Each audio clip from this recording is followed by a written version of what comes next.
public safety is at crisis levels in Washington state. I just don't know how anyone can deny that. I get really weirded out by politicians in particular who want to downplay, for instance, how bad things are in downtown Seattle. It's like, have you walked down there lately? And then you see all the headlines around just these horrendous, brazen crimes. And I do realize, having worked in mainstream news for a long, long time, that if it bleeds, it leads, and that sometimes when you watch the news, it's not a true reflection of what's happening on our streets. But the statistics on crime don't lie. I was told, and this is a great piece of sort of advice for people who deal in, politics and media, that you can't hide the bodies. You can fudge a lot of other numbers.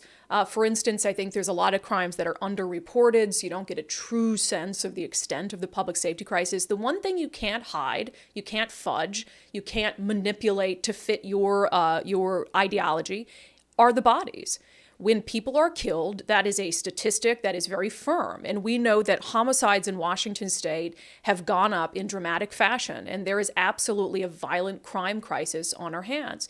I want to show you this article from our friends over at the Center Square that details it in pretty startling fashion, the state of things. It says violent crime is up 55% in Washington state amid a missed opportunity for reform.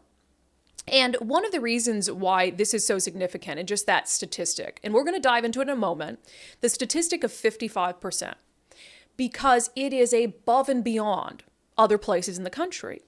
And one of the things that we have heard Democrats in Olympia repeat time and time again this legislative session when trying to excuse watering down bills on public safety is that this is a national phenomenon.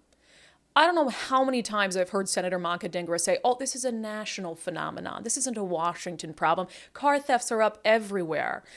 Violent crime is up everywhere. Homicides and shootings. Well, these statistics, and this is from, I believe, the Washington Association for Sheriffs and Police Chiefs. It's their annual report that was put out. And I have a little graphic on it that sort of I'll go through because it explains just how egregious the increases here have been. So, murder, just as an example. This is, again, from the Washington Association of Sheriffs and Police Chiefs. It's an annual report they put out. And all of this data is going to be comparing 2015 levels to 2021 levels, which is the latest data that they have compiled thus far. Murder in Washington state is up 95%. 166 murders in 2015 compared to 325 in 2021. 325. And there might be other states in Chicago, they're like, oh, that's nothing. I don't care. I say this repeatedly. We're not trying to be Chicago. We're not trying to be a Baltimore. We're not trying to be Detroit. This is supposed to be a world-class state with a world-class city. Lawmakers shouldn't want to accept a 95% increase in homicides. It's just some larger phenomenon. It's absolutely ridiculous. Also, aggravated assaults have increased by 73%. 73%. Rape has increased by over 50%. So when you look at that data, and again, you can't hide the bodies, 95% increase in homicide, I would ask politicians, is that what you want our state to be? Is that where the trajectory that you want our state to go on? And the title of today's episode is Weak, Watered Down, and Wimpy. Because at every single juncture, this legislative session, at every given opportunity to make significant improvement to our public safety crisis, they have weakened bills, they have watered them down, and they have shown that they are wimpy, that they are not able to stand up to what I believe is a fringe group, even within the Democratic Party. And they are going to kowtow to that fringe of their party rather than doing what they know to be right. And again, that's not hyperbole because you have, when it comes to the pursuit bill, which has been a bill I've talked about extensively this legislative session. We know the impact that the no pursuit policy Democrats passed in 2021 has had on public safety. It's undeniable. And going into the legislative session, Democrats worked with Republicans. You had bipartisan, strong bills to return a lot of the police pursuit policy back to how it was pre-2021. You had something like 20 Democratic co-sponsors on that effort. And there were enough votes of the original fix of the bill to pass it in both the House and the Senate. But again, you had Democrats who kowtowed to a fringe of their party, people like Senator Manka Dhingra, who was the chair of Law and Justice, who said, that bill's not getting a hearing in my committee, even though it would have passed on the floor of the Senate. And you had a lot of Democrats who didn't push back hard enough. You have some who did. And I know, for example, Senator Mark Mullet in the Senate was instrumental to getting his party to agree to at least bring a version of the pursuit fix to the floor. I don't know the extent of what happened behind the scenes, but I am sure that he had a lot of long, heartfelt conversations with his fellow Democrats. But as that bill sits right now, it is so watered down that truly I don't know that if the governor signs it into law that it's going to have a significant impact on public safety. The watered down version, for instance, doesn't allow police to pursue stolen vehicles.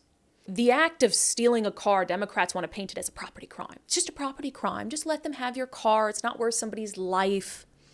But we don't know the extent of the criminal activity of the person who's stolen that car. Not only what they have done, but what they're going to continue to do. Need I remind you of the story of 12-year-old Immaculate Golday, walking home in Pierce County, hand in hand with her best friend from a sleepover, and a guy driving a stolen landscaping truck hits them, kills Immaculate instantly, leaves her friend Kathleen to die in a ditch next to the body of her dead friend. Is that someone who Democrats would say, well, that's just a property crime? He just stole a landscaping truck. He stole it and he used it to kill a 12-year-old girl and had such an indifference for human life that he left another 12-year-old girl to die next to the body of her friend.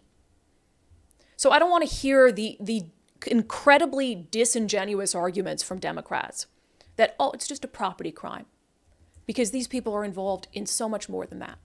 Weak, watered down, wimpy. That has been the mantra of Democrats this legislative session. The same is true with Blake, by the way. The fix for the Blake decision, the Washington State Supreme Court decision that nullified our state's felony drug possession statute. So now in Washington, you can just walk around with whatever you want, meth, heroin, fentanyl, no big deal. So going into this session again, we were like, okay, they're going to get a good solid fix for Blake. So at least there's some consequence to possessing these sorts of drugs. And Democrats have continued to water it down, to weaken proposals, to have a meaningful solution to Blake so that people who are in the throes of addiction, who are dying in front of us on the streets, actually have to face consequences if they are not able to pull themselves out of that situation. And we have to have that. You have to have a carrot and a stick. But Democrats continue to weaken. And it's really quite shameful. And I hope that some citizens, I hope it doesn't take you being personally victimized and seeing no justice on the back end for you to kind of wake up to what Democrats are doing, this prioritization of criminals above those of us who are working really hard every day, who want to keep our families safe, who want to feel safe when they go out, who want to be able to visit what was once a very beautiful city, Seattle, and feel like they can do that without watching their back. It's a sad state of things, and it's sad to see it politicized in this way, truly.